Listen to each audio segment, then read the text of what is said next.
When do you think the Pashupati was built? It is one of the holiest Hindu temples and it's still currently on the list of the biggest Hindu temple complexes in the world.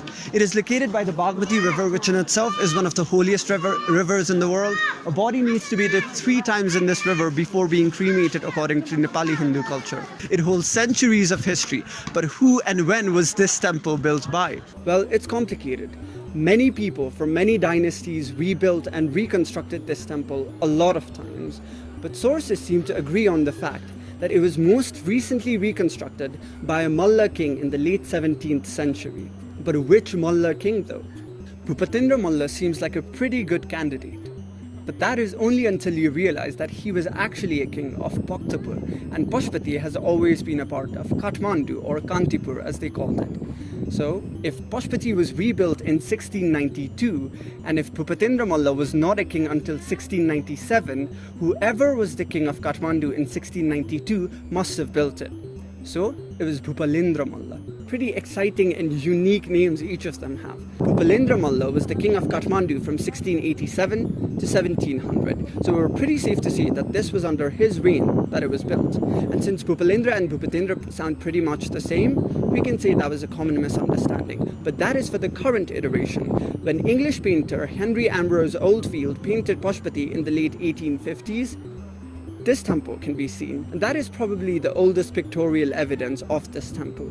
Before Bhupalendra Malla, King Arjun Malla had rebuilt the temple in 1300s when Sultan Samsuddin invaded Kathmandu and burnt Pashupati to the ground. He broke the lingam at the center of the temple and looted all its gold, including the golden roof and 4 golden horses at each of its door.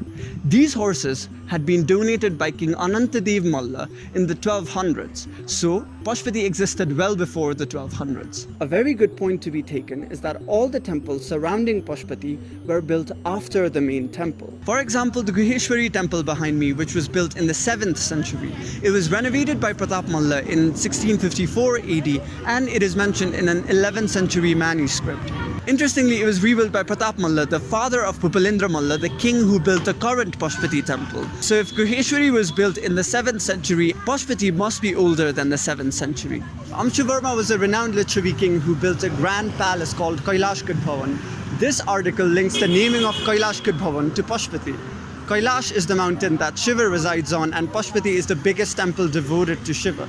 So, I would say that Pashupati existed before Amshuvarma. And I'd be correct. Pashupati didn't always look like this. Shri Pushpadev apparently built a 5-story temple which later changed to 3-story and then a 2-story temple, much like any other here in Kathmandu today. Shri Pushpadev established Lichavi dynasty in the 400 AD, so Pashupati can easily be traced back to the year 400. The dynasty that preceded the Lichavis was the Soma dynasty. Pashupreksha of Soma dynasty is said to have rebuilt the Pashupati temple in the year 200 AD. So, Pashupati existed well before the year 200. You know how? Indian Emperor Ashoka the Great visited Kathmandu and gave his daughter Charumati to a Kshatriya prince.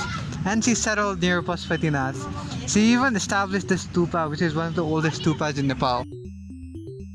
So if Ashoka visited Kathmandu in the 3rd century BC, Pashupati must have existed before the 3rd century BC. That makes Pashupati 2300 years old, older than the Roman Empire. Can we still go further back in time? Many sources credit the building of Pashupati temple to the first dynasty, Gopal Dynasty, which in my speculation might be correct, but they ruled for over 400 years. So Pashupati might have been built anywhere from 1500 BCE to 1014 BCE. It is anywhere from 3000 to 3500 years old.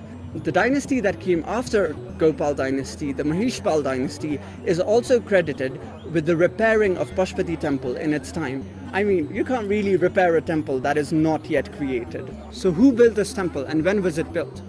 Probably by the Gopal Dynasty 3000 to 3500 years ago, but it is at least 2300 years old. A lot of people believe that the Shivalinga that the main temple was built around emerged out of the ground. Legend says that Lord Shiva and Lord Parvati took the forms of deer and were playing in the jungle at the bank of Bhagmati. They decided to stay there forever, but other gods were not happy about that. They wanted Shiva and Parvati to come back to their place as gods. Shiva rejected this and a fight broke out, during which Shiva, while still in the form of a deer, lost one of his antlers. This antler was buried in earth. Later, another deity came down to the earth in the form of a cow to retrieve this buried antler. This antler is the lingam that the main temple is said to build around. Even if it was not a god who came down to find the lingam, but it was just a person who wanted to worship the stone as a god. And we've been worshipping it for well over 2,300 years. That's impact right there. But a lot of people mistreat and mishandle places like these. Just within these last decades, the quality of this place has degraded exponentially.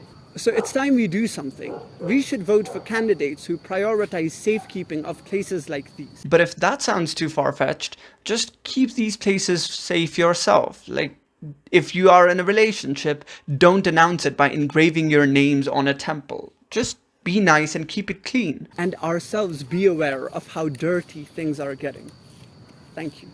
Before Gopal, King Arjun Malla had rebuilt the temple in the 1300s.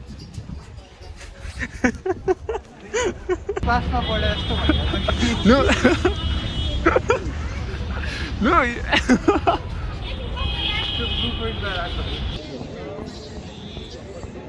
This stone looks like a god. We should worship it.